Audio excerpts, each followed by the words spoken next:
ইরানে আরও ভয়াবহ হামলার হুঁশিয়ারি ট্রাম্পের। ইরানের সম্ভাব্য হামলা, মুসলিম দেশগুলোকে সতর্ক করল পাকিস্তান। ইরানের ক্ষেপণাস্ত্র হামলায় আহত 7 ইসরায়েলি সেনা।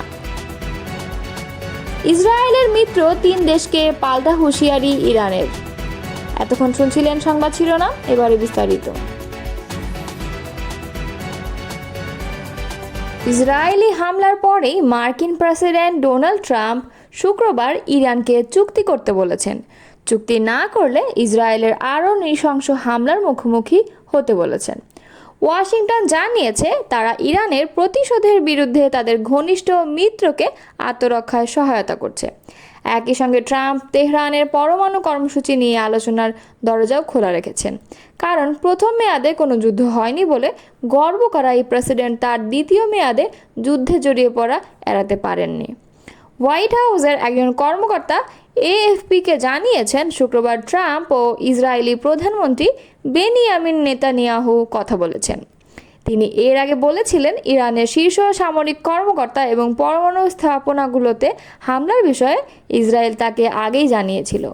ওয়াশিংটনের ভূমিকা সম্পর্কে বিস্তারিত কিছু না জানিয়ে 2 মার্কিন কর্মকর্তার এফপিএলকে জানিয়েছে শুক্রবার ইরান ব্যালিস্টিক ক্ষেপণাস্ত্র হামলা চালালে যুক্তরাষ্ট্র ইসরায়েলকে লক্ষ্য করে ছোড়া ইরানের ক্ষেপণাস্ত্র ভূপতিত করতে সহায়তা করেছে। এদিকে ট্রাম্প ফরাসি প্রেসিডেন্ট ইমানুয়েল ম্যাক্রো ও ব্রিটিশ প্রধানমন্ত্রী কেয়ার স্টারমারের সঙ্গেও কথা বলেছেন। তারা উভয়ই সংলাপের প্রয়োজনীয়তার উপর জোর দিয়েছেন। তিনি সৌদি ও কাতারের নেতাদের সঙ্গেও কথা বলেছেন বলে জানা গেছে। রিপাবলিকানরা যখন ইরান ইসরায়েল সংকট নিয়ে কাজ করছে, তখন ট্রাম্প হোয়াইট হাউসের সিচুয়েশন রুমে জাতীয় নিরাপত্তা পরিষদের বৈঠকে যোগ দিয়েছিলেন। এ সময় একজন সহকারী একটি কালো সাদা ছবি পোস্ট করেছেন, যেখানে দেখা যাচ্ছে একজন বিষণ্ণ মুখভঙ্গু ট্রাম্প পশ্চিম উইংয়ের মধ্য দিয়ে হেঁটে যাচ্ছেন। কিন্তু বৈঠক ও কূটনীতিক আহ্বানের ঝড় ওঠে যখন ট্রাম্প ইসরায়েলকে সমর্থন ও ইরানের সঙ্গে পরমাণু চুক্তিতে পৌঁছানোর প্রতিশ্রুতি দিয়েছিলেন। তখন তিনি শক্ত হাতে পরমাণু চুক্তিতে পৌঁছানোর চেষ্টা চালিয়ে যাচ্ছেন। ট্রাম্প নেতানিয়াহুকে আক্রমণ বন্ধ করার জন্য প্রকাশ্যে আহ্বান জানানোর কয়েক ঘন্টা পরেই ইসরায়েল ইরানে হামলা চালায়। মার্কিন প্রেসিডেন্ট হোয়াইট হাউস সাউথ লনে আইন প্রণেতাদের জন্য পিকনিকের আয়োজন করার সময় প্রথম ক্ষেপণাস্ত্র বিস্ফোরণ ঘটে। ট্রাম্প শুক্রবার তার ট্রুথ সোশ্যাল প্ল্যাটফর্মে বলেছেন, ইতিমধ্যেই ব্যাপক প্রাণহানি ও ধ্বংসযজ্ঞের ঘটনা ঘটেছে, তবে এই হত্যাকাণ্ডের অবসান ঘটানোর জন্য এখনও সময় আছে। তিনি বলেছেন, ইরানকে অবশ্যই একটি চুক্তি করতে হবে। খুব বেশি দেরি হওয়ার আগেই কিছু অবশিষ্ট না রেখে আগে শুধু এটি করা উচিত।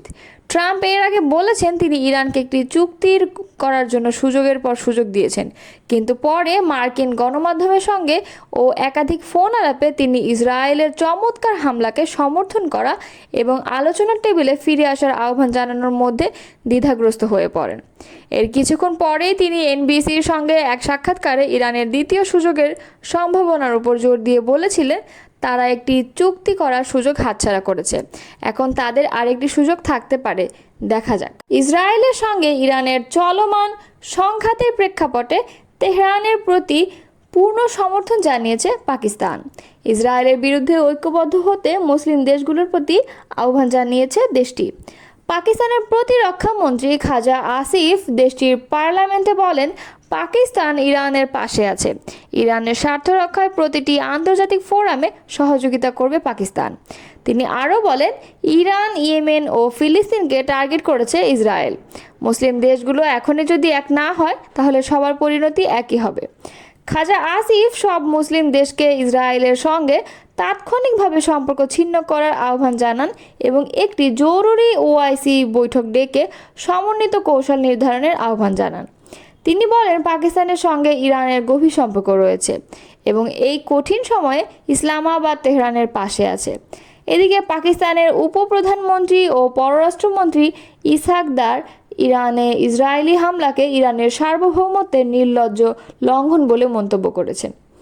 প্রসঙ্গত, গতকাল শুক্রবার ভোরের দিকে ইসরায়েলি সামরিক বাহিনী বিমান ও ড্রোন ব্যবহার করে ইরানের বেশ কিছু গুরুত্বপূর্ণ সামরিক ও পারমাণবিক স্থাপনায় হামলা চালায়। এই হামলায় ইরানের সশস্ত্র বাহিনীর প্রধান সহ পারমাণবিক কর্মসূচির সঙ্গে সংশ্লিষ্ট অন্তত 9 বিজ্ঞানী আহত হয়েছেন। শনিবার ইসরায়েলি সেনাবাহিনীর এক বিবৃতিতে বলা হয়েছে, ইরানের পরমাণু প্রকল্পে যুক্ত 9 জন শীর্ষস্থানীয় বিজ্ঞানী ও বিশেষজ্ঞকে হত্যা করেছে ইসরায়েলি বাহিনী। অন্যদিকে জাতিসংঘে নিযুক্ত ইরানের রাষ্ট্রদূত বলেছেন, ইসরায়েলি হামলায় এখন পর্যন্ত ইরানের কমপক্ষে 78 জন নিহত এবং 320 জনেরও বেশি আহত হয়েছেন। ইসরায়েলি হামলার প্রতিশোধে ইসরায়েলের বাণিজ্যিক রাজধানী তেল আবিব সহ গুরুত্বপূর্ণ অন্যান্য শহরে ড্রোন ও ব্যালিস্টিক ক্ষেপণাস্ত্র হামলা চালিয়েছে ইরান। ইসরায়েলের মধ্যাঞ্চলে রাতভর ইরানের ক্ষেপণাস্ত্র হামলায় অন্তত 7 সৈন্য আহত হয়েছেন বলে জানিয়েছে ইসরায়েলি সেনাবাহিনী। শনিবার ইসরায়েলের সেনাবাহিনীর একজন মুখপাত্র এই তথ্য জানিয়েছেন। ইরানের সামরিক ও পারমাণবিক স্থাপনায় ইসরায়েলের হামলার জবাবে ইরানের হামলায় ওই সৈন্যরা আহত হয়েছেন বলে ইসরায়েলি সামরিক বাহিনীর বিবৃতিতে জানানো হয়েছে। ইসরায়েলের বাণিজ্যিক নগরী তেল আবিবে ইরানের ক্ষেপণাস্ত্র হামলায় বেশ কিছু ভবন ও সামরিক স্থাপনা ক্ষতিগ্রস্ত হয়েছে। তেল আবিবে ইসরায়েলের প্রতিরক্ষা মন্ত্রণালয় ও সেনাবাহিনীর প্রধান কার্যালয় অবস্থিত। এর আগে শুক্রবার ভোরের দিকে ইসরায়েলি সামরিক বাহিনী বিমান ও ড্রোন ব্যবহার করে ইরানের বেশ কিছু গুরুত্বপূর্ণ সামরিক ও পারমাণবিক স্থাপনায় হামলা চালায়। এই হামলায় ইরানের সশস্ত্র বাহিনীর প্রধান সহ পারমাণবিক কর্মসূচির সঙ্গে সংশ্লিষ্ট অন্তত 9 বিজ্ঞানী নিহত হয়েছেন। শনিবার ইসরায়েলি সেনাবাহিনীর এক বিবৃতিতে বলা হয়েছে, ইরানের পরমাণু প্রকল্পে যুক্ত 9 জন শীর্ষস্থানীয় বিজ্ঞানী ও বিশেষজ্ঞকে হত্যা করেছে ইসরায়েলি বাহিনী।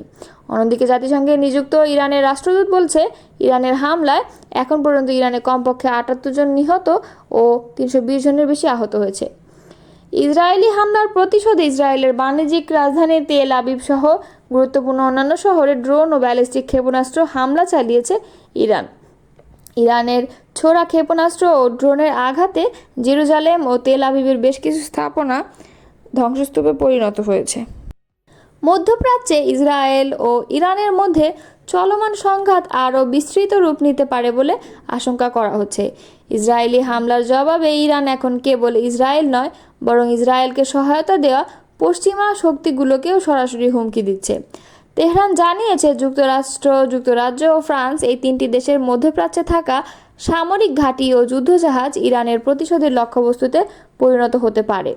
ব্রিটিশ সংবাদ মাধ্যম দ্য গার্ডিয়ানের প্রতিবেদনে বলা হয়েছে, ইরান বলছে তাদের প্রতিশোধমূলক ক্ষেপণাস্ত্র ও ড্রোন হামলা মোকাবেলায় যুক্তরাজ্য ও ফ্রান্স ইসরায়েলকে সহায়তা করলে এই অঞ্চল জুড়ে তাদের যে সামরিক ঘাঁটি ও জাহাজ রয়েছে সেগুলোই হামলা করা হবে। শুক্রবার মধ্যরাতে ইসরায়েল তেহরানে একটি বড়সড় বিমান হামলা চালায়। এতে আবাসিক ভবনে হামলার ফলে অন্তত 60 জন নিহত হন, যাদের মধ্যে 20 জন শিশু। এছাড়া ইরানের গুরুত্বপূর্ণ বিমান ঘাঁটি ও একটি হ্যাঙ্গারও আক্রান্ত হয়। এর জবাবে ইরান সকালে ইসরায়েলের বিভিন্ন সামরিক ও গোয়েন্দা স্থাপনায় 5 দফায় ব্যালিস্টিক ক্ষেপণাস্ত্র ও ড্রোন হামলা চালায়। এতে ইসরায়েলেরও ব্যাপক ক্ষয়ক্ষতির তথ্য সামনে আসছে। এই পাল্টাপাল্টি হামলার মধ্যে ইরান রাষ্ট্রীয়ভাবে ঘোষণা দেয়, ইসরায়েলের প্রতি সামরিক সহায়তা দেওয়ার পরিণতি ভোগ করতে হবে। যুক্তরাজ্য ও ফ্রান্স এই সংঘাতে প্রত্যক্ষ বা পরোক্ষভাবে ইসরায়েলের পাশে দাঁড়ালে তাদের ঘাঁটি ও জাহাজ হামলার শিকার হবে। মার্কিন কর্মকর্তারা ইরানের ছোড়া কিছু ড্রোন ও ক্ষেপণাস্ত্র প্রতিহত করার বিষয়টি স্বীকারও করেছেন। ফ্রান্সের প্রেসিডেন্ট মাখো বিষয়টি জানিয়েছেন, তারা ইসরায়েলকে সাহায্য করবে, তবে যুক্তরাজ্য সামরিক সহায়তা না দেওয়ার কথা বলেছে। এদিকে জাতিসংঘ নিরাপত্তা পরিষদের জরুরি বৈঠকে যুক্তরাষ্ট্রের পক্ষ থেকে হুঁশিয়ারি দেওয়া হয়েছে, কোনো গোষ্ঠী যদি মার্কিন নাগরিক ঘাঁটি ও অবকাঠামোর উপর হামলা চালায় তাহলে ইরানকে ভয়াবহ পরিণতি ভোগ করতে হবে।